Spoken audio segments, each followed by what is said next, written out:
Acuérdeme, por favor, en qué nos quedamos. Lo último que vimos hace 8 días, estamos abriendo las armas espirituales, ¿no? Nuestras armas espirituales. ¿Perdón? ¿Vimos esa? Ok. Vimos la de el nombre de Jesucristo, nuestra autoridad. El nombre de Jesucristo, nuestra autoridad. Ok.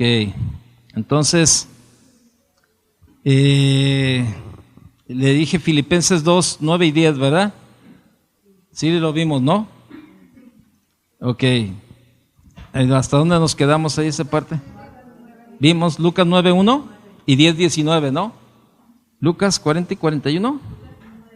Lucas 9, 1 y 40 y 41 lo vimos también, ¿verdad? Donde los discípulos no pudieron echar fuera, ¿verdad? Que les exhortó Jesús ahí, ¿verdad? Que híjole, qué vergüenza, la verdad, estos hombres andando con él y no pudieron hacer nada y qué tremenda reprimenda se llevan y bueno, algunos de nosotros pues, nos vamos a llevar alguna reprimenda, porque no tenemos fe en un momento dado. Ok, entonces tomamos el lugar de Jesús y usamos el nombre de Jesús como si Jesús mismo estuviera aquí, ¿sí? Si quiere escribir eso, tomamos el lugar de Jesús. Acuérdense, estamos viendo el nombre de Jesucristo como nuestra autoridad, la autoridad que tenemos. Usted y yo no tenemos autoridad por nosotros mismos, ¿está de acuerdo? Por eso cuando oramos en el nombre de ¿quién? De Jesús. Entonces escriba esto: tomamos el lugar de Jesús y usamos el nombre de Jesús como si Jesús mismo estuviera aquí. ¿Sí? Entonces tomamos el lugar de Jesús y usamos el nombre de Jesús como si Jesús mismo estuviera aquí. Por eso, mire, no se aísle, no le dé vergüenza. Todo lo que usted haga no lo va a hacer por usted mismo, lo va a hacer porque Jesús es su autoridad. Todo lo que usted haga lo va a hacer con la autoridad de Jesús. ¿Va a ir a orar por un enfermo? Padre, en el nombre de Jesús, Señor, te pido por esta persona que está enferma, Señor. Tú sabes perfectamente que tiene un cáncer de próstata, Señor, pero sabes que para ti no hay nada imposible, Señor. Y en tu nombre, Señor, nosotros, Señor, creemos en este milagro de sanidad. Nosotros creemos, Señor, que tú le estás sanando conforme a tu voluntad, conforme a tus planes y a tus propósitos para él. Pero siempre estamos estando ahí. Entonces, por eso a veces nos da pena ir a hacer lo que debemos de hacer, porque creemos que nosotros somos los que estamos ahí. Ahora bien, nuestro papel, nuestra posición es ir y orar por los enfermos y hacer lo que tenemos que hacer. Y ya de Dios depende la sanidad, ¿está de acuerdo? O sea, no de nosotros, o sea, es Dios. Digo, si está en el plan y en el propósito de Dios sanar a la persona, Dios la va a sanar. La verdad, mire, bueno, y como soy el que doy los avisos, llega muchísima gente a darme testimonios de lo que Dios está haciendo en las vidas de mucha gente, y no solo en la sanidad, en otras áreas de sus vidas, ¿verdad? En cuestiones económicas, en cuestiones de trabajos, en cuestiones familiares, de matrimonios, o sea, cosas así, ¿no? Entonces, yo me doy cuenta, pero imagínense que nosotros nos quedáramos callados, la verdad. Qué tristeza, la verdad, que teniendo tanta autoridad en el nombre de Jesús, nosotros no utilizáramos esa arma para conquistar la tierra, para poseer la tierra exterior. Qué tristeza. Ahorita que llegué a casa, siempre llego a mediodía y veo el buzón para ver si hay correspondencia, y había unos papeles y ya los cogí. Me senté a comer, ¿verdad? Y empecé a ver los folletos, y era un folleto de la Iglesia Católica, que iban a celebrar el Señor de los Milagros, las fiestas patronales del Señor de los Milagros del Templo de San Jerónimo, ahí en La Calma. Y entonces dentro de las actividades que tenía una que se llama unción de los enfermos. ¿Qué es la unción de los enfermos? Pues es ungirlos, es orar por ellos. A lo mejor les ponen ellos agua bendita, o a lo mejor aceite también les ponen, ¿verdad? Alguna cuestión así. Entonces, y oran por los enfermos. Y tú dices, híjole, ¿a poco nos van a poner la muestra? O sea, nosotros tenemos esa autoridad. Muchos de ellos desconocen lo que están haciendo, pero usted y yo ahora tenemos el conocimiento que tenemos una gran responsabilidad delante de la gente de orar por la gente. Tenemos la autoridad de Jesús. Entonces Dios nos ha delegado su autoridad. Sí, Dios nos ha delegado. Lo vimos ahí en Lucas 9:1, ¿se acuerdan? Que leímos hace 8 días ese versículo. A lo mejor no muchos ni se acuerdan de qué dice el versículo. Vaya a ver lo que dice. Hablando de la autoridad delegada por Dios a nuestras vidas. ¿Qué dice Lucas 9:1? Habiendo reunido a sus 12 discípulos, mire, yo lo tengo subrayado para que no se me olvide. Les dio poder y autoridad sobre todos los demonios y para sanar enfermedades. Fíjese, sobre todos los demonios. Hace 2 días, mi hijo se fue a una cena, ¿verdad? Con unos compañeros de la escuela de la generación y ya llegó un poco tarde, ¿verdad? Entonces yo bajé a recibirlo, ¿verdad? Pero ya era tarde, entonces cuando iba bajando las escaleras, él estaba en el baño. Entonces yo iba bajando las escaleras y luego dijo, pa, y yo no le contestaba, ¿verdad? Yo dije, para ver qué hace. Y dijo, pa, y entonces y luego, ¿quién anda ahí? Entonces yo me regresé de nuevo a la recámara y me acosté, ¿no? Dije, ahorita que salga y que me vea que estoy dormido, ¿no? Para que no ande llegando tan tarde. Nada. Entonces estábamos platicando eso, ahí pasó y no me dijo nada, ¿no? Y anoche que estábamos platicando le dije, oye, ¿y qué tal el sustito del otro día? Le dice, ¿cuál? Dice, dice, ¿por qué no me contestaste? No, pues que quería ver cómo andaba tu conciencia, ¿no? Y pero no, fíjese que, o sea, bien padre, ¿no? Porque no le dio miedo ni nada, así como diciendo, caray, pues ya era tarde, le digo, ya eran como la 1, 2 de la mañana, ¿no? Y entonces, y estaba ahí, me dijo, ay, no, dice, en el momento, dice, pues, ahí oí los ruidos, dice, pero nada, yo seguía haciendo lo que tenía que hacer, ¿no? Entonces, pero eso es bien padre, ¿no? Y sin embargo, en muchos cristianos vemos cómo le tienen temor a quedarse con la luz apagada, a no quedarse solo en la casa, a no ir a prender la luz de la cocina. Ay, no, a mí no. Ay, no. Y sale una cucaracha y el gritadero encima, ¿verdad? Por la cucaracha. Cuando la Biblia nos dice, les dio poder y autoridad sobre todos los demonios y para sanar enfermedades. O sea, esa es la autoridad que Dios nos ha dado. Pero ¿sabe cuál es el problema? Que no la utilizamos. No la utilizamos. Seguimos con nuestras mismas creencias, seguimos con nuestros mismos temores, seguimos con nuestros mismos, todo ese tipo de cosas.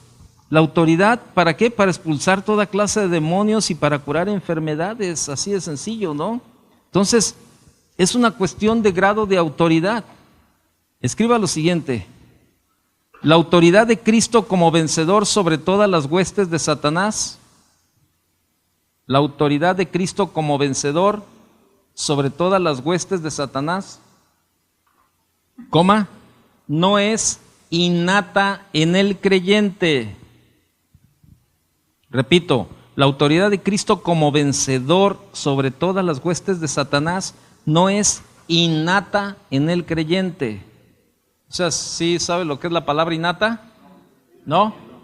O sea, que no es algo que traemos de nacimiento, o sea, no es algo que ya nacimos y ya la traemos. Innata, eso quiere decir, que viene de nosotros desde el nacimiento, ¿sí? O sea, no es algo que el creyente o el cristiano traiga desde que nació, de lo que estamos hablando, la autoridad de Cristo como vencedor, ¿sí? No es innata en el creyente, pero él la puede obtener por medio del poder del Espíritu Santo, como respuesta a la fe. ¿Sí? O sea, ¿cómo es esto? O sea, cuando actuamos con fe en el nombre de Jesucristo. Actuamos con fe en el nombre de Jesucristo, ¿verdad? Allí, o sea, si tú tienes fe, o sea, tú vas a ver una persona poseída y tú tienes fe, Y tú dices, ¿sabes qué? No, ¿verdad? Tú sabes que está poseída, ¿no? Porque luego ese es un rollo, ¿no? Mucha gente que se enferma. Hay gente que tiene crisis epilépticas y muchos cristianos, ¿verdad? Van y empiezan a hacer sus rollos ahí. Muchos en el grado emocional, porque esto también se abren las puertas para que muchos cristianos saquen lo emocional de sus vidas. Y vamos, y hay una persona ahí, hay como 20 cristianos ahí, ¿verdad? Y la persona está enferma con epilepsia. Y todos los cristianos ahí, órale, nos ha pasado en algunas ocasiones, ¿no? Que están algunos ahí de los servidores, yo me encargo de los sugieres, y que veo a los sugieres que están orando por una persona y a la pasada simplemente se da uno cuenta que la persona está enferma, no está poseída por ningún demonio, y ya hablo con los sugieres, le digo, no, ¿sabes qué? Déjenla, ella está enferma. No, pero es que ahorita estaba echando espuma por la boca. Pues claro, si tiene una crisis, lógico que comienzan a tener ese tipo de situaciones y ya cuando se hacen a un lado comienza uno a platicar con la persona. Oye, ¿tú estás enferma? No, sí, ¿qué tienes? No, pues me dan crisis epilépticas. ¿Qué pasó? ¿No te tomaste el medicamento? ¿No estás en orden con tu medicamento? ¿Qué sucedió? No, pues es que ya tengo días que no me lo tomo y me vino una crisis y todo eso. O sea, ustedes han visto a este chavo, a David, en algunas ocasiones lo tienen que sacar los servidores, ¿verdad? Y al principio cuando lo sacaban algunos de ellos empezaban a orar ahí ¿cómo se llama? Reprendiendo al demonio y todo. O sea, no. Hay cuestiones médicas. Mire, esa es una cuestión que nosotros los cristianos tenemos que ser bien sabios, y ahí es donde tenemos que usar el discernimiento para las enfermedades. Porque luego nos vamos por el lado emocional y todo queremos satanizar. No. Por eso dentro de los principios de la consejería, cuando uno trata con ese tipo de gente, lo primero que tiene uno que preguntarle es decir, oye, ¿estás enferma? ¿Tienes algo o alguna situación? Y ya la gente te comienza, ahora sí como los médicos, nosotros los cristianos debemos ser como los médicos, armar un expediente, una historia clínica. Por allí en internet está una clase que yo di que se llama Principios de Consejería. Si tiene oportunidad y no la ha escuchado, escúchela.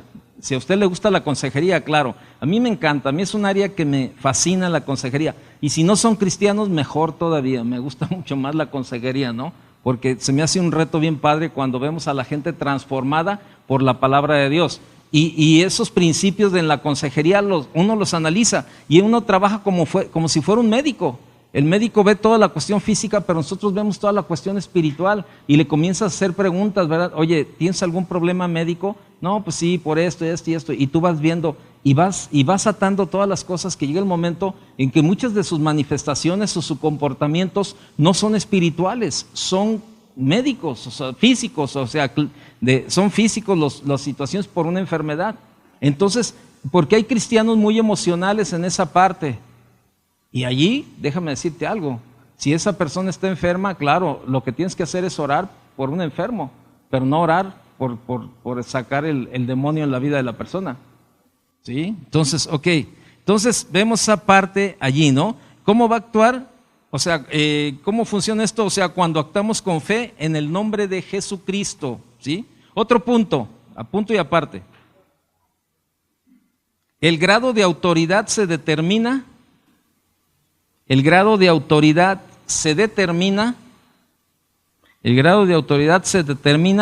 medio del grado de victoria personal. Repito, el grado de autoridad se determina por medio del grado de victoria personal. ¿Cómo es esto? Conforme al conocimiento de la palabra de Dios, conforme a la obediencia. O sea, eso es lo que va a determinar el grado de victoria personal. Conforme el conocimiento que tengas de la palabra de Dios y conforme al grado de obediencia que tú tengas.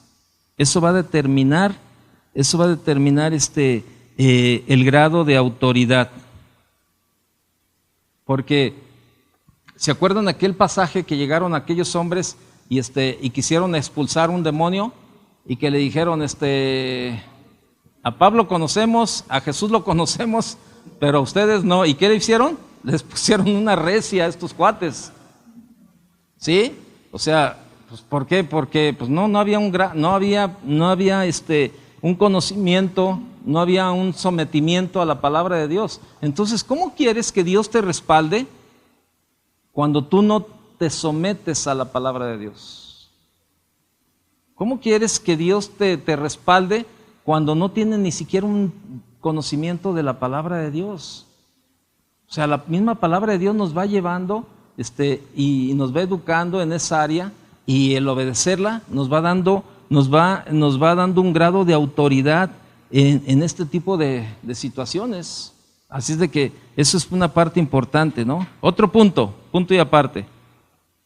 El grado de autoridad se determina por medio del conocimiento y el discernimiento. Repito, el grado de autoridad se determina por medio del conocimiento y el discernimiento referente a lo que el Espíritu de Dios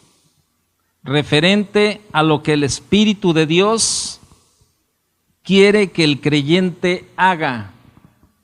¿Sí? ¿Cómo es esto? Bueno, de acuerdo hacia la entrega que tengamos hacia las cosas del Señor. Así de sencillo. ¿Cómo está tu vida? ¿Cómo está tu entrega al Señor? Por eso vemos a mucha gente que tiene una entrega al Señor, una manera de vivir que le agrada a Dios, en obediencia, sometida al sometimiento de la palabra, conocimiento de la palabra, y vemos, ¿verdad?, cómo Dios respalda a esa gente. Entonces, ¿por qué? Bueno, pues es el grado de autoridad en base hacia la entrega que tengamos hacia las cosas del Señor. Y tenemos que, en esa área, todos los cristianos deberíamos de tener un grado de autoridad como este. O sea, digo, porque de nada nos sirve que conozcamos a Jesús si no ejercemos la autoridad que Él nos ha dado. Y vamos a hacer el ridículo como lo que pasó en el verso 40 que les decía la semana pasada, ¿no? Que les dice, y rogué a tus discípulos que le echasen fuera, ¿y qué pasó? Y no pudieron. Y luego en el 41 dice, respondiendo Jesús dijo, oh generación incrédula y perversa, ¿hasta cuándo he de estar con vosotros y os he de soportar? Trae acá a tu hijo. Y mientras se acercaba el muchacho, el demonio le derribó y le sacudió con violencia, pero Jesús reprendió al espíritu inmundo y sanó al muchacho y se lo devolvió a su padre. Pero ¿cómo era la vida de Jesús? En un sometimiento total al Padre, en un conocimiento total de las Escrituras. Entonces, por eso le digo, se supone que es el nivel en que nosotros deberíamos de vivir, en esa autoridad. Ahora yo le pregunto, ¿nos falta? ¿Y por qué? ¿Por qué nos falta? ¿Y por qué no nos hemos entregado totalmente? Pues el punto donde quiero llegar, porque no queremos. Queremos vivir una vida cómoda, porque sabemos que entre más nos metemos, es más la responsabilidad que tenemos. Y sabe, déjeme decirle algo. Yo el otro día platicaba con mi hijo y platicamos ahí de diferentes cosas. Y él llegó al punto que me dijo, papá, dime la verdad, ¿tú por qué no tomas? Yo sé que eres cristiano, pero ¿tú por qué no tomas? Y me decía él, ¿tú crees que si tomas vuelves a tu vida anterior? Le dije, no, es que no estoy reprimido, estoy convencido de lo que estoy haciendo. Le dije, no tengo ningún problema con eso, estoy convencido que Dios me hizo libre. Pero te voy a decir algo. Le dije, nosotros los cristianos tenemos que renunciar a muchas cosas, a muchos gustos, a muchos deseos como cristianos. O sea, Jesús renunció, ¿verdad? Y se hizo al trono y se hizo hombre, ¿verdad? Y bueno, vino a morir por nosotros, ¿no? Imagínense. Entonces le digo, mira, hay cuestiones en las que nosotros tenemos que renunciar y eso a Dios le agrada, porque dice, mira qué padre. Le dije, mira, el hecho de que yo no tome es una decisión personal, porque imagínate que yo estoy en un restaurante tomándome ahí unos vinos y entra una persona que es débil. Le dije, yo puedo ser piedra de tropiezo para él. Entonces, para evitar una situación de esas, yo tengo que someterme más a lo que dice la palabra. Si a este le es causa de caer, mejor no lo hagas. Entonces, eso es algo a lo que yo he renunciado en esa parte. Así, y diferentes cosas, ¿no? Yo le hablaba de diferentes cosas. Y una de las situaciones de la que estamos hablando, ¿por qué no tenemos una entrega total? ¿Por qué no esto? ¿Por qué no lo otro? Porque no queremos renunciar a muchas cosas. Estamos cómodos con un estilo de vida y no queremos renunciar. Estamos ahí y sabemos de que entre más nos metamos, ¿qué? Pues más cosas vamos a tener que ir dejando, ¿sí o no? Vamos a tener que ir dejando cosas, ¿no? A un lado. Así es sencillo. O sea, y ese es el punto, ¿no? De la cuestión de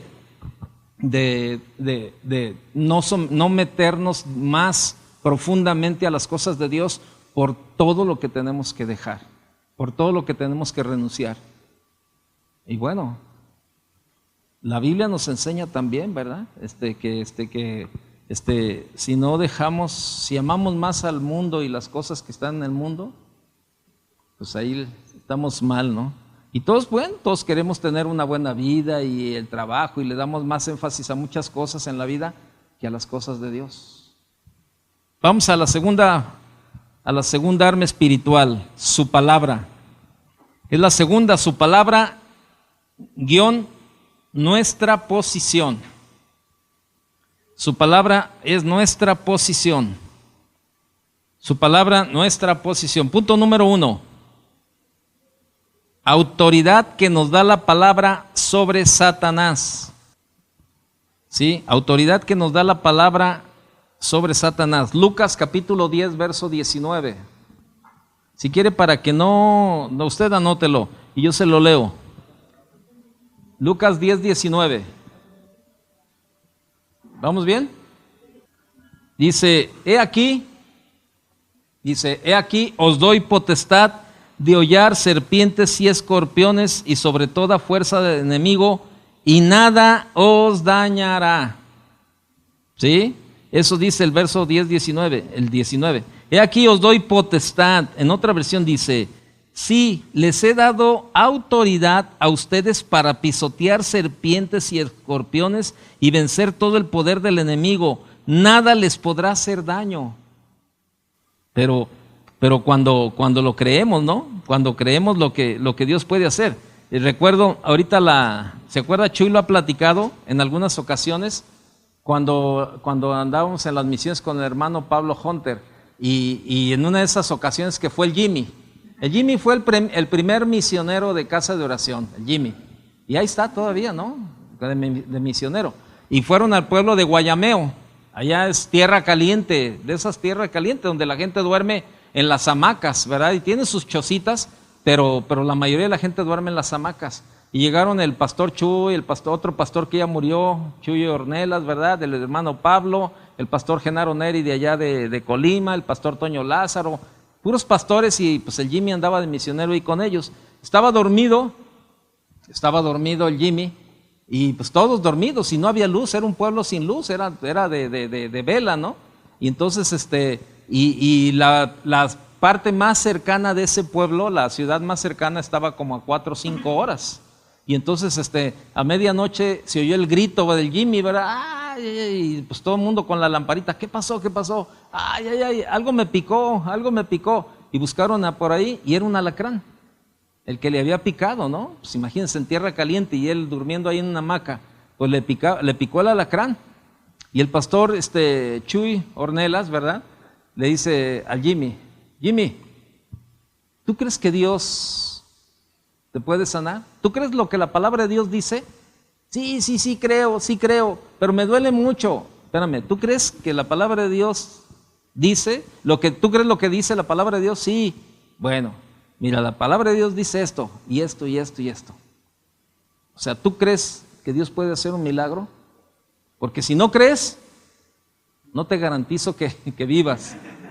No te alcanzamos a llevar al pueblo más cercano, son 4 o 5 horas para llegar hasta allá. Tienes que creer. Al que cree, todo le es posible. vamos a orar por ti. Nosotros es nuestra posición. Nosotros creemos que Dios te puede sanar y que nada va a pasar. Nosotros sí creemos, pero el más importante eres tú. El que tiene que creer eres tú. Y comenzaron a orar por él. Y se fueron todos a dormir. Y en la mañana, ¿no? Cuando se levantan, dice Chuy, el pastor Chuy Olivares, ¿no? Que dice Chuy que abrió los ojos y dice, el Jimmy, ¿qué onda, mano? Vamos a ver qué onda, ¿no? Pensaban encontrarlo tieso, ¿no? Ahí también. Porque incluso Chuy nos lo platicaba de broma y dice, oye, fíjate qué falta de fe. Y decía, ay Señor, a lo mejor lo voy a encontrar tieso, ¿verdad? Pensando en que pues iba a estar bien, ¿no? Por lo que habían orado y habían creído. Y sabe, y esa es la cuestión. Por eso alguien decía por ahí, la fe no es fe hasta que es lo único que te sostiene. La fe no es fe hasta que es lo único que te sostiene. Y muchos no estamos en esa parte. Me gustó mucho, ese es un cuadro que le regaló mi esposa a mi suegro hace muchísimos años, ¿verdad? Antes de que muriera, le regaló un cuadro donde estaba una canasta, era una canasta de puros gatitos así como recién nacidos, ¿verdad? Que tenían pocos días de nacidos y estaban jugando dentro de la canasta y la canasta estaba un poco alta y en la parte alta del asa de la canasta, de la agarradera de la canasta del asa, estaba un gato colgado, un gatito bien pequeño colgado ahí del asa. Se veía bien bonito, ¿no? Y traía ese escrito, la fe no es fe hasta que es lo único que te sostiene. Qué tremendo. Y déjeme, yo le pregunto, ¿usted cree que hay cristianos sin fe? Entonces, su palabra es nuestra autoridad. Ahí está. ¿Qué dice Santiago capítulo 4, verso 7? Someteos pues a Dios, resistid al diablo y ¿qué? Y huirá de vosotros. Santiago 4, 7. Anótelo por favor como referencia. Someteos a Dios, pero fíjese, ¿qué significa esa palabra? Someteos. ¿Qué es eso? Dejar que Él nos guíe. ¿Qué más? Obedecer. Principalmente obedecer. Estoy sometido a Dios cuando le pido, Señor, ¿tú crees que sea tu voluntad que yo haga esto, Señor? Guíame esto, Señor. No quiero hacer nada fuera de tu voluntad. ¿Qué estoy haciendo? Estoy sometiéndome al plan, al propósito y a la voluntad de Dios. Entonces, eso es lo que tiene que hacer. Y eso es lo que dice Santiago. Así que sométanse a Dios, resistan al diablo y Él huirá de ustedes. Así es sencillo. Entonces, pues no tenemos que andar haciendo nada extraordinario. Primera de Pedro capítulo 5 versos el 8 y 9. Primera de Pedro 5 versos 8 y 9 dice lo siguiente: sed sobrios y velad, porque vuestro adversario el diablo, como león rugiente, anda alrededor buscando a quien devorar, al cual resistid firmes en la fe, sabiendo que los mismos padecimientos se van cumpliendo en vuestros hermanos en todo el mundo. Así es sencillo. Fíjese, mañana salimos para Portland, el pastor Chavi y yo, vamos a un evento de matrimonios, y el evento se llama soportando las pruebas de fuego en el matrimonio, ¿no? Y tocaban el tema, el versículo de 1 4:7, ¿no? De 4:12, 4:12. Dice: amado, no os sorprendáis del fuego de prueba que os ha sobrevenido como si alguna cosa extraña os aconteciese. Y lo que dice aquí, lo que leímos ahorita en 1 Pedro 5:9, cuando dice: el cual resistid firmes en la fe. Vea lo que dice lo siguiente: sabiendo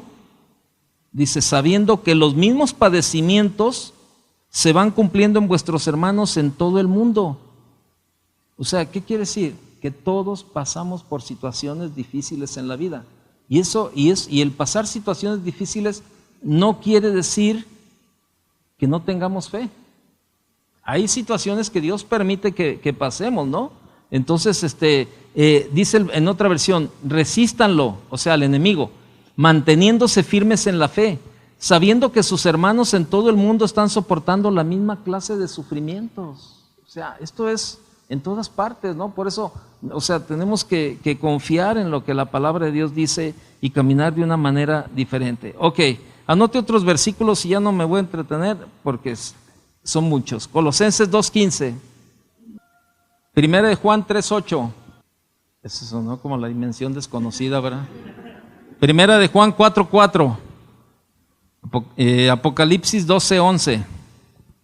Esos versículos se los doy como referencia de este primer punto de la autoridad que nos da la palabra sobre Satanás. Ok, repitamos. Entonces, Dios a través de su palabra nos ha dado autoridad ¿sobre quién? Sobre Satanás. ¿Está decidido a enfrentar la prueba que viene? Algunos les ve la cara desde aquí y dice, híjole, ¿para qué viene esta clase? Punto número 2. Resista a Satanás por medio de la palabra. Resista a Satanás por medio de la palabra. Repito, resista a Satanás por medio de la palabra. Ponga como referencias Números 23, verso 19. Números 23, versos 19, que dice lo siguiente: Dios no es hombre para que mienta, ni hijo de hombre para que se arrepienta. Él dijo y no hará, habló y no ejecutará. Otro versículo ahí como referencia, Efesios 6, 17. Ok, vamos a poner una conclusión de estas dos primeros armas espirituales que hemos visto. Póngale ahí si quiere conclusión y escriba lo siguiente, por favor. No existe mezcla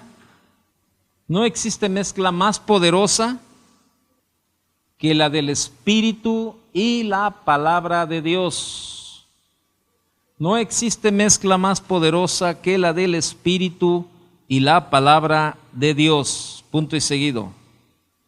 Cuando se mezclan en las proporciones adecuadas,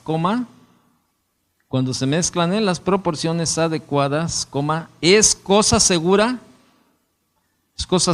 que el enemigo va a ser expuesto y vencido. Es cosa segura que el enemigo va a ser expuesto y vencido. Punto y aparte. Fíjese cómo dice, no existe mezcla más poderosa que el Espíritu y la palabra de Dios. Pero dice algo bien importante. Cuando se mezclan en las proporciones adecuadas, es cosa segura que el enemigo va a ser expuesto y vencido. ¿Por qué le digo esto? Mire, acabo de leer ahora que como se juntaron como 4 o 5 pastores de allá por Miami, la mayoría, ¿no? Maldonado, de acá de Costa Rica, Ronnie Chávez, creo que andaba ahí la profeta Ana Méndez, o sea, puros de estos. Y comenzaron a declarar una cantidad de cosas y tonterías sobre el huracán Irma. Y declaraban cosas y decían cosas, y ¿sabe qué? Nada de lo que ellos dijeron sucedió. Nada. Y ese es un grave problema, ¿no? Ahorita estamos aprendiendo estos principios. Ahora, el nombre de Jesucristo es nuestra autoridad, su palabra es nuestra posición. Estamos aprendiendo, pero si no tenemos los pies en la tierra, nos vamos a ir a los extremos. ¿Sí me explico? Nos vamos a ir a los extremos. Y ¿sabes qué? No vas a ver resultados, porque ya lo estás haciendo más guiado por tu emoción, por tu carne, por tus 30 minutos de fama, que guiado por el Espíritu de Dios. En todo tienes que ser guiado por el Espíritu de Dios. Entonces, esa es la parte importante. Tenemos que tener los pies en la tierra y no cargarnos hacia otro lado. O sea, hacer solamente lo que tenemos que hacer, ¿no? Entonces, es la parte importante, ¿no? Como cristianos, ¿sí? Entonces, ahorita que veíamos, vaya conmigo a 1 Pedro, ya lo leímos, pero vaya conmigo. A 1 Pedro 5:9, que estamos leyendo ahí. 1 Pedro 5:9. Dice, al cual resistid, dice el versículo, comienza diciendo el verso 9, 5:9, 1 Pedro 5:9, al cual resistid. Fíjese la palabra resistir. ¿Qué significa la palabra resistir? ¿Sabe qué? Mantenerse firme en contra de. Eso significa la palabra resistir. Mantenerse firme en contra de. ¿Sí? Punto y seguido, si está escribiendo. Resistir significa mantenerse firmes en contra de. Punto y seguido. El método para resistir al diablo,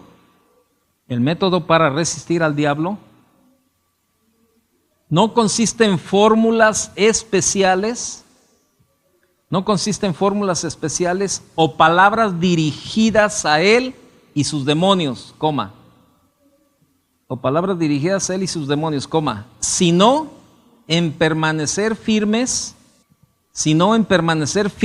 en la fe cristiana.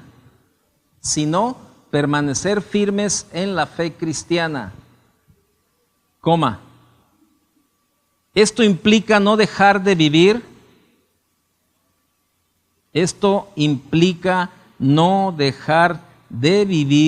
conforme a la verdad de la palabra de Dios. Esto implica no dejar de vivir conforme a la verdad de la palabra de Dios. ¿Sí? Y puede poner ahí como referencia 2 de Corintios capítulo 10, 2 de Corintios 10, versos del 3 al 5. ¿Todo bien? ¿Vamos bien? ¿Sí? 2 de Corintios capítulo 10, versos del 3 al 5, que dice, verso 3, pues aunque andamos en la carne, no militamos según la carne, porque las armas de nuestra milicia no son carnales, sino poderosas en Dios para la destrucción de fortalezas, derribando argumentos y toda altivez que se levanta contra el conocimiento de Dios y llevando cautivo todo pensamiento a la obediencia de Cristo. ¿Sí? Ok. Punto número 3. Su fe, nuestra victoria. Su fe, nuestra victoria. Su fe, nuestra victoria. ¿Sí? Inciso A, póngale ahí unos incisos. Como referencia ponga 1 Juan capítulo 5, versos del 3 al 5. 1 de Juan capítulo 5, versos del 3 al 5, que dice lo siguiente: pues este es el amor a Dios, que guardemos sus mandamientos, y sus mandamientos no son gravosos, porque todo lo que es nacido de Dios vence al mundo, y esta es la victoria que ha vencido al mundo, nuestra fe. ¿Quién es el que vence al mundo? Sino el que cree que Jesús es el Hijo de Dios. Y ahora sí, inciso A. ¿Fe en qué? En el poder del nombre de Jesús. Fe en el poder del nombre de Jesús. Inciso B.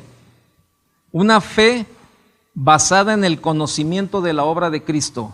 Una fe basada en el conocimiento de la obra de Cristo. Una fe basada en el conocimiento de la obra de Cristo. Inciso C. La fe debe expresarse. Y ponga como referencia Hechos capítulo 16, verso 18, que dice lo siguiente: y esto lo hacía por muchos días. Está hablando, ¿se acuerda de que verso 17 dice: esta siguiendo a Pablo y a nosotros daba voces diciendo: estos hombres son siervos del Dios Altísimo, quienes anuncian el camino de salvación. Y esto lo hacía por muchos días, mas desagradando a Pablo, se volvió y dijo al Espíritu: te mando en el nombre de Jesucristo que salgas de ella. Y salió en aquella misma hora. Fíjese que esa es la autoridad que debemos de tener como cristianos, la verdad. Es la autoridad. O sea, la Biblia nos dice que cosas mayores haríamos. Pero todo es a través de ¿qué? De nuestra fe.